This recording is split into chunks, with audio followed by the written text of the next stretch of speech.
সহ্য করো। আচ্ছা, তোদের তো একটা ব্যাং আনতে বলিলাম, আনিতিস? ও আগে আমি একটা মোটা দেখে একবার পাঞ্জাবি মডেলের পোলা ব্যাং ধরে আনি দিতা। এই ব্যাং আজ কেটে প্র্যাকটিক্যাল কিছু জিনিস আমি দিয়ে আগে দেবো। ব্যাং ওই যে কই যে রেখে দিয়েছি, বের করে দেবো স্যার? হ্যাঁ দে। এই না আচ্ছা, এই দেখ, প্রথমে আমি এইভাবে ব্যাংটা কাটলাম।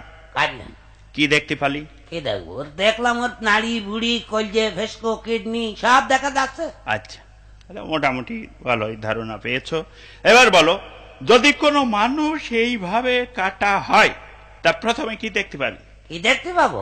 হ্যাঁ, কি দেখতে পাবো? বললো মানুষ যদি আরাম করে কাটেন, যদি পাবলিক দেখে তাহলে আপনার বাগেরহাট মডেলের মাইর দেবে। বাগেরহাট মডেলের মানে? হ্যাঁ ওই দেখেন না খবরের কাগজে বাগেরহাটে সন্ত্রাসী ধরে মারে আর চোখ তুলে নেয়, আর আপনি মানুষ কাটবেন, আপনার তারা কি সালাম করবে? পেটিয়েই সমান করে ভেজে দেবে। আর যদি পুলিশে ডাকে তাহলে তার কোনো খবর নেই। হ্যাঁ, পাবলিক রিমান্ডে থেকে নিয়ে গিয়ে আবার ওখানে কাঁঠাল গাছে ঝুলিয়ে দেবেনি পাদানি। বুঝবেন মানুষ কাটার কি জ্বালা? হ্যাঁ বাচ্চা ছেলে পেলে মানুষ কাটা শিখাতে এরকম মাস্টার আমি হ্যাঁ, হ্যাঁ। ওই এ হবে না, এ মাস্টারের দেওয়ার হবে না। কিছুদিন আগে সুদ খাওয়া শিখাছিল, আবার এখন মানুষ কাটা শিখাচ্ছে। সন্ত্রাসী ট্রেনিং দিচ্ছেন না? হ্যাঁ, চুপ কর। হক কথা বললেই চুপ কর না। আচ্ছা,